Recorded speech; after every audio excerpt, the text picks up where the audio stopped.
This is the Art of Fashion TV, where art, fashion, and music all meet in one place, right here on the Art of Fashion TV. And now, welcome your host, Glenn Donovan!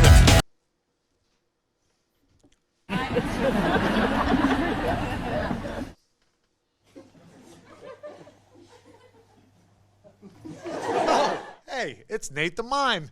Nate, you're back from your world tour, I see. Hey, how did it go? You had a good time over there across the seas? You did? Oh, wow. That sounds like you had a good time. It looks like you had some dental work done. You got yourself a new outfit. Everything seems all right. All right, so what do we got for tonight, Nate? We got something going on? What's that? A music? No? Oh, like an artist. Oh, it sounds like we have some artists here tonight. Excellent. All right. Well, Nate, I appreciate it. Thanks for stopping by. Welcome back from your world tour, and I'm glad that your book, The Mime Speaks, is doing well. All right. All right, our first guest from Gallery 23 is a conceptual artist. His art includes everything about the concepts of duality, good and evil, life and death. It's a lot of good stuff to absorb. Beautiful work. I want you to welcome Ross Pino. All right. You stole the words right out of my mouth. How's it going, man? Good. Thanks for joining us today. Thank you for having me. So Ross, where are you originally from? I'm originally from Albuquerque, New Mexico, but I've been living in New York for the past, 14, 15 years. Okay, excellent. And what kind of art? What do you do, like with your medium, with some of the stuff that you do? Oh, man. So mainly I paint, but I like to get all over the place, like some graffiti. I mess around with ceramics, but yeah, painting, canvas, that's kind of my forte. Cool, awesome. I did have a chance to take a look at some of your work. This one really grabbed my attention. If we can get it on the screen, it's called In the End. Yep. It looks like there's a lot going on here. It has some religious overtones to it, a lot of symbology, a lot of symbolism and stuff going on, which I really like in art. I like to, have that mysterious element to it. Can you tell me a little bit what went into that painting, In the End? Yeah, so In the End is like a depiction of, I believe it's Michelangelo's St. Michael defeating death, Satan, and basically this image is like my own depiction on it. You have a skeleton laying on his back, you have like, a beam of light that's like pretty much shattering the skeleton and bringing an end to death, darkness, evil. Yeah, that's good. I mean, we need something to bring some end to that because there's a lot of negativity in the world right now. Oh, yes, there is. So, I mean, it looks like that some of your art kind of like has that balance, a little bit of that duality to it. You want to kind of explain a little bit about that, how that kind of plays into it? Yeah, so, as a child growing up, you think like the world's going to be like innocent and fun and roses and butterflies, but then you grow up and you're faced with challenges and shit. You find yourself like, what the hell is going on? Like, I didn't sign up for this. And so I went through some really dark times, and it was, art was like my way of like trying to find the inner child again, trying to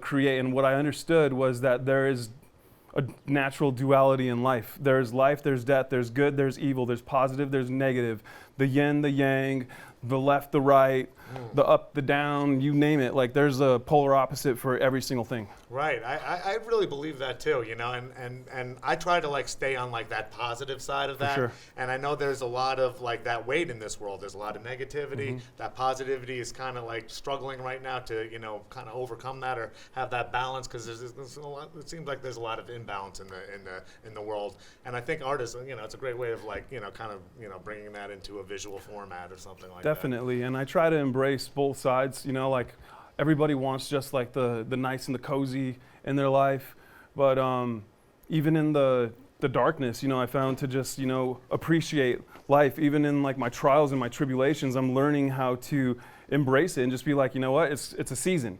And the seasons, they come, they go. You're feasting and you're in famine another time. I've been on Park Avenue, I've been on Park Bench. I've made lots of money, I've lost lots of money. Yeah. It's a cycle. Yeah, you know, so I'm trying to embrace the fullness of life. Oh, that is a good thing. Yeah, and that's pretty much what I want, you know, to teach people through my artwork or show people through my artwork is to embrace the process. Like, you don't have to like resort to like addiction or suicide or any of these like crazy extremes. Like, just enjoy the process. Right. You know, like pretty much take yourself out of the equation and examine what's going on. You don't even have to like, you know, take it personally, because life comes at us, you know, in every single way. Yeah, I agree. And I think that's kind of like going into like, you know, like you got to kind of like face challenges, face your fears, overcome those challenges, overcome those fears, have those experiences, and you really kind of like, you know, build your character over time. And for you know, sure. And you know, art, I mean, it's not you know, being an artist isn't an easy ride. You know, it's a lot of struggle and a lot of hardship and a lot of work. Listen. And then, you face those struggles and overcome it, and then you reap those rewards eventually. For sure. Listen, every single thing that I have that is worthwhile right now in my life would not have been there if I didn't go through the depths of hell and crawl my way out of those trenches. Yeah. You know, because those are the things that actually shaped my life. Yeah. Those situations, the tough times, they like, you know, gave me callous, and I'm a lot stronger from those crazy experiences that I went through. Yeah, definitely. So where do you see yourself in the future? Like a couple of years down the road, do you see yourself like where do you see yourself heading with everything? I mean, I just want to create. I want to create like God created us to create. In the beginning, He created the heavens and the earth. In the beginning, He created man.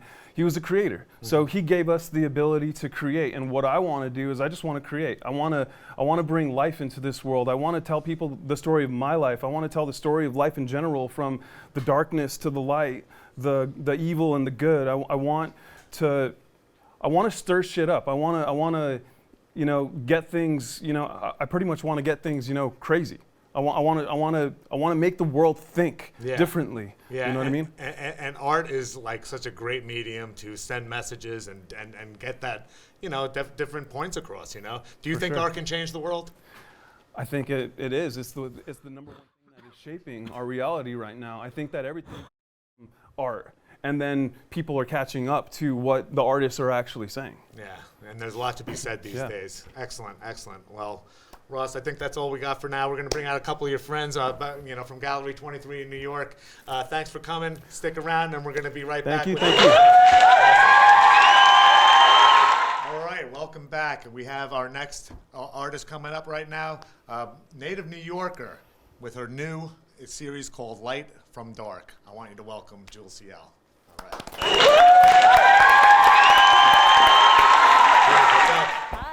Today. Doing good. Thanks for coming today. Oh, absolutely. So you're a native New Yorker. I am. All right, and you've been doing art for your whole life, or like was there a point in your life where you said, I want to be an artist? No, I wanted to be an artist since I was 5 years old.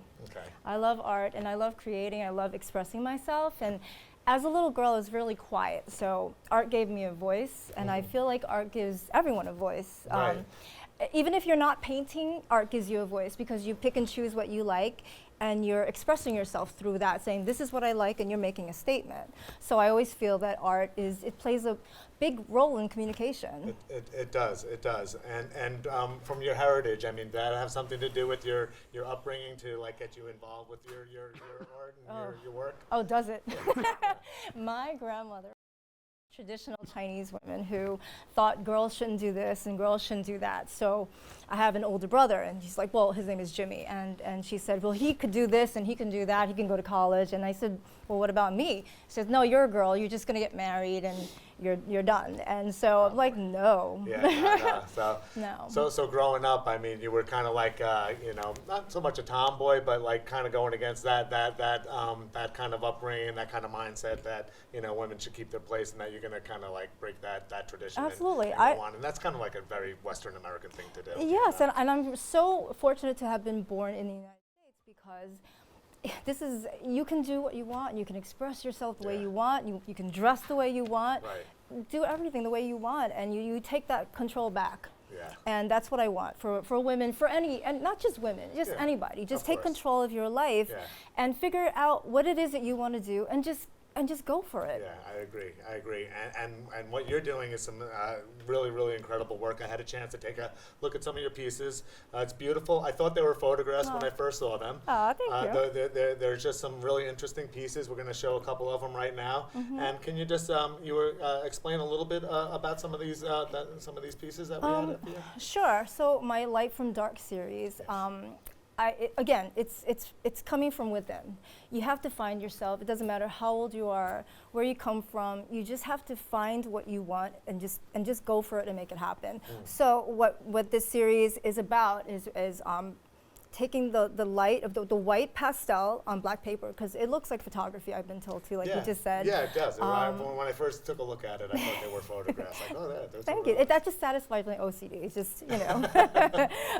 So the white pastel on black paper is what I bring forth, and that's all it is, the white pastel coming out from the black paper. Right. And we need balance of both. Not just the white, not just the black. We need both. We need the grays. We need everything in between to help us express who we are as individuals. Right. Because we're not singing a song here. No, you know, we have so much to say. Yeah. And with this Light and Dark series, it's just fun for me because I just love beautiful light shining on skin, and when there's texture. With men, it's a little different with the muscles. The light shines more. It pops in certain areas. Right, it's a little more defined in definition. Right? With the female figure, it's a little more, softer, a little softer. Yeah, sure. So I add garments like sexy latex outfits, right, corsage, and my corset, and also thigh-high boots. Things like that make a woman feel really sexy about themselves. And they are very sexy, provocative pictures. I love them. Thank you. They're very nice. But with the contrast, was it a challenge to, if you were making some duplicates and some prints and stuff, was it a challenge to get those darks dark and the lights light? I mean, can you explain a little bit about that? Well, I think as most artists know, there's dark paper, black paper out there, but it's never as dark as you want it to be. So I thought about this idea of having my pastels printed on black plexi. Black plexi, smooth, it's shiny, and when I had that done with a connection of mine, we did a great job, brought out the white from that dark surface. And I think, and the process, the high DPI makes it so crisp, so everything that is printed on plexi looks exactly like my original. That's good. And I only make one of one. Right. And so it's a limited edition. Limited. Yeah. Yeah, and that that being able to get that duplicated is definitely a challenge in getting those the darks in there and everything. Yeah, that's but the technology today, I know. There's so much you can do with all that that tech. That's a medium in itself. Yeah. When you're doing that process. Yeah.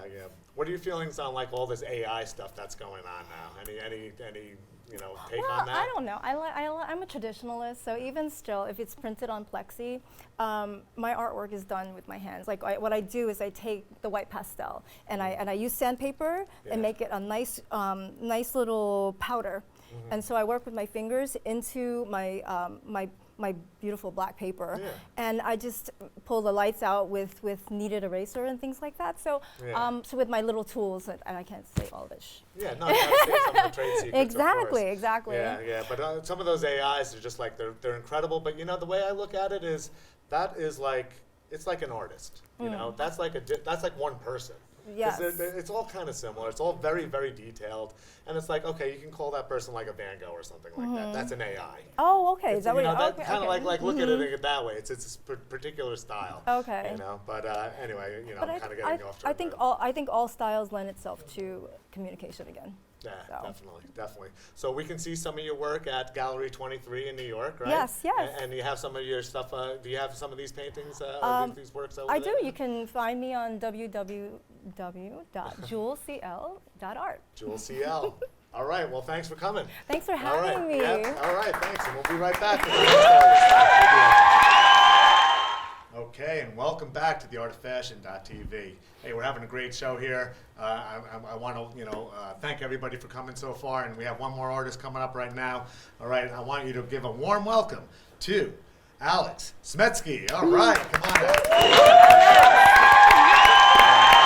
Thanks for coming. Thank you for So, having me. you're part of our Gallery 23 as well. Yeah. All right, so tell me a little bit some of the stuff you're doing. So Gallery 23 related or me How about personally? let's start with yourself? All right, so me personally, I'm a street artist. That's my entire backbone and foundation. I used to be a graffiti artist. Took it into a more professional realm, and now, even to this day, all of my paintings are done 100% in spray paint. Okay. So I just started doing that myself, a little bit of Oh, yeah? spray paint on my. are you a my vandal now? stuff. You're going out there causing all sorts of trouble? Nah, just doing like on some leather jackets and whatnot. NYPD, you know what to look for. Yeah, exactly. So, I mean, was that something that you started, was kind of doing some of the, I mean, some of the graffiti art out there is amazing. Yeah, Some absolutely. of it's just graffiti. Right. There is a difference, I think. I mean, is some of the street art, like the beauty, is that something that you were like involved with, or are you just kind of doing it on canvas, or you don't want to really say too much of something like that? I guess you're not supposed to. I don't know. There's definitely there's all aspects to it. It stems from the nitty gritty on the streets, where it's the tags and all that stuff that not everybody sees as art, but that's where it all stems from. Right. And you see the more of the refined art, like Shepherd's Ferry and everything that it evolved into. Uh-huh. So of course I touch base on everything from the nitty gritty all the way to the fine art and the canvases. Yeah. You need to, you gotta crawl before you run. Right. Okay, that's very true. So I read a little bit about you. You're originally born in Russia. Yeah. Is that correct? Moscow. So that's awesome. So let me ask. There's a lot of stuff going on over there politically. I don't want to get into like a political anything, but does that must have some sort of effect on yourself, and does that make any kind of difference in what your art comes out to be? To an extent, I try to stay away from the politics. It's not a bad idea, but I'm just wondering. I'm just not a political artist. To me, it's about art, not so much about my belief. Okay. My very good friend from my childhood, Mike Raz, and I made a peace mural last year on Bario Street. And to this day, it's actually over there. It was highly respected. There was a little static in the beginning because it was a peace sign with two flags, two wings, one color of Ukrainian flag, which was Mike's, he's Yes. Ukrainian, Right. and one was Russian flag, which is mine. Right. We got some backlash on the Russian flag, so we're like, okay, you know what? To keep it as PG Right. as possible, we just painted both flags white, and Yeah. the mural is still there. You can see it. It's on Barry. I forgot the exact address, but it's on Barry Street. Yeah. We'll see it over there. So some of the stuff that you do is more like on the brighter kind of thing, and like the Everything. bright Absolutely. colors, Absolutely. fluorescence. I mean, a little bit about that, like what kind of, like what some of the imagery that you kind of use. Is there anything you want to, talk about on that, or? Well, yeah, of course. You could even see like my logo, my Smetsky logo, the skull. That's it. Yeah. You could see those all over the city. They're bright pink. I love pink. I think it's just bright and fun and playful. It is a great color, yeah. Yeah, Like a right? hot pink there. Yes. Yeah, for sure. I like to use bright colors because overall, no matter what your cup of tea is, bright colors will just make you feel better. Even a dark theme, it would be approached with light colors to kind of have a fun play on something that's, it might be a dark topic, but in a fun, loving way in a sense, where you can still appreciate, like even the skull, for example. Yeah.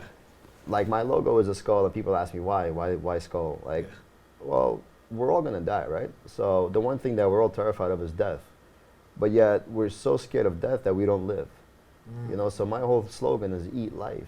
Take a chunk out of life, bite it, swallow it, ingest it, become one with life. That's I like that. Eat life. Yeah, exactly. That's my slogan. So I think that's awesome. yeah, so that's why I do the pink skulls, because it's like, well, death should, like, up until death, it should be fun. So, like, look at death in a playful way. Don't necessarily be afraid of it. It's going to happen one day or another. So just enjoy life while you're here. Yeah. The one thing with skulls that I see is that in the end, we all become that skeleton. Yeah.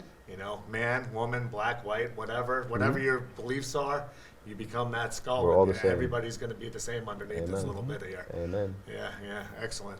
So we can see your work over at the Gallery 23 as well.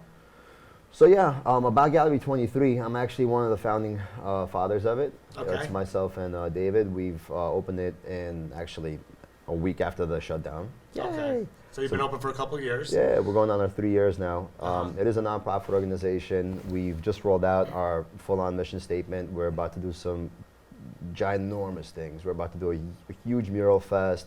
We're trying to collaborate with different organizations to give back to the kids, give back to the communities, to the city.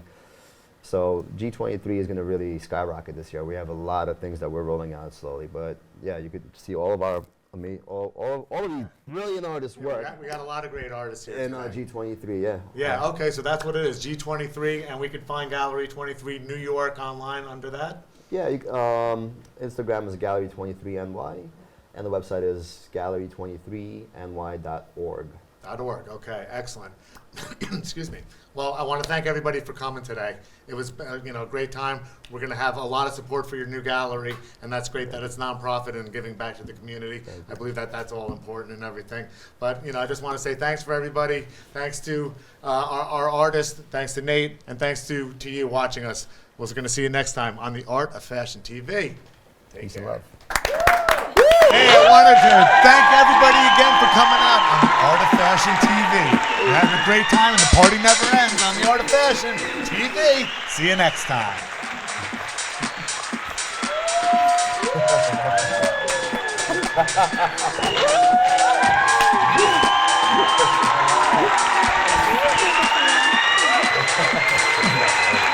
Good stuff, everybody. Good stuff, everyone. Yeah. You go? Yeah, I think you go there. I'm sorry, I know you just back. Knocking you on the back. Don't worry about it. It was more painful when it was getting lunch. That was worth it. Thank you, Joe. So you might look at my art over here. This is one of these beautiful supermodels, Bethany. But yeah, my Instagram is Smetsky Art. And you can see my website at smetsky.com. SMETSKY. Yo, what's up? My name is Ross Pino. I'm one of the artists that has the pleasure of showing my work here at Gallery 23. I hope you guys can make it to one of my shows. We're potentially looking at February for my next solo show. I've already had 2 solo shows here, and it's gonna be sick. You don't wanna miss it. My artwork, it contains a dualistic nature. You have a lot of life, you have a lot of death. You see a lot of skulls in my work, you see a lot of symbolism in my work, and I'm here to show you guys how to become your greater, higher self. Hey guys, it's Mike Raz, and we are live here at Gallery 23 NY, one of our biggest shows of the year. We're very excited. I'm hoping everybody's going to be here tonight. I have a lot of my new pieces out tonight, and if you'd like to see, let's walk over here. I'm going to show you a little bit of what I'm talking about. So a lot of my new pieces are focusing a lot on texture. So as you can see over here, we have a lot of snake skin, glass, resin. There's a lot of texture and a lot of feel, a lot of depth. And we also have a little bit of lights to add a little, how you doing? A little lights and a little flavor. Come on by. We're open all month long. This exhibit's gonna last all month long. I'm hoping to see everybody here. Check out the new pieces. Hit me up on Instagram and show me some love. Hi guys, I'm Pookie. My Instagram is so.pookie. I'm an artist. I do portraits mostly. This is my second exhibit ever at Gallery 23, so if you want to come check it out, we're here. Most of my stuff over here. Marilyn, we got Marilyn. Prince. And this is Amy. So the collection is made to raise awareness for mental illness. So a portion of the sale is going to go to mental illness donation. So, so that was the collection that... What type of materials are you using? This is acrylic, spray paint, resin, broken glass, some mixture, bunch of medium. Wow. So, thank you. Hi, I'm Jules CL, I'm Ian Actual, and we are part of Gallery 23 NY. artist on display here. I do incredible pop art stuff. She does these amazing detailed. Sensual black and white. And you should come here, check out the art, check out all future shows, and check out my payphones on display. It's a bit of old New York nostalgia with some new art techniques all over the place. All this stuff here is exciting. It's brand new. It's fresh. Friggity fresh. Everybody must come and check out Gallery 23 NY. Hi, my name is Adioren, and I just had my first solo show here at Gallery 23, New York. And I paint divers soaring through the sky. I have a few more pieces available. If you'd like to see them, please contact Gallery 23, and we'd be happy to get those moving. The show has been a big part of my soul this past year. I think a lot of it deals with the concept of death, not only death of a person, but death of a passion or a concept or maybe a moment in time. I think we've all kind of dealt with a lot of craziness. So my work is really focused on storytelling. My first love was theater and set design and costume, to a whole other realm and universe. So this collection was kind of a way for me to get what was in my head, these worlds of escapism, of surrealism, into a visual space where people can find a little inner peace or find a little, a moment away from what they're dealing with in their life. But it's featuring the cool people. So these people here, these forms, I've been doing them since 2014. And I'm ambidextrous, so the right hand is the structure, left hand is the emotion, so they come together, kind of like how people come together. Duality, and they're very divine, and they're either spirits or people in their head or people around you, or whatever you want them to be. For me, they're storytellers, and they're very esoteric, and they've created a really great way for me to evoke these spaces of otherworldly divinity.